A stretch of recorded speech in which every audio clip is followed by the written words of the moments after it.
Geçildiler şanım, yerlerde buldu yaşanım. Savlattı oynayın, perlerim bir yaşanım.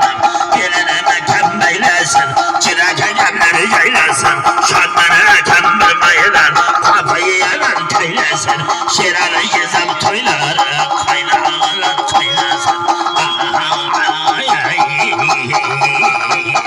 Baharlarda ağaçlacan, ıskayı versen gül keldi.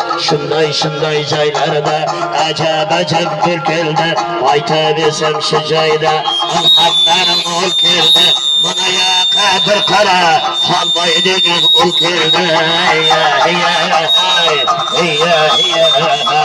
Kelgin halvay kelgine, mayağından külgine. Evvel piçi ilgine, egerilmesen körgine. Çabuğuna cürgine, nöbeti bir ay dostum. Piçi aytım birgine. Karbadanım kakşaydı, kavunlarım boşaydı. Benim halvaycan dostum, hep gözümge okşaydı. Şunday bulun ilhamı, yerden kelgen melhamı.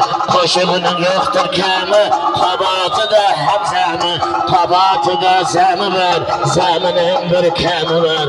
Namuslu'nun ağrı var, tabatı da karı var. Koytmasa bir uyattı, artık degen ustazı.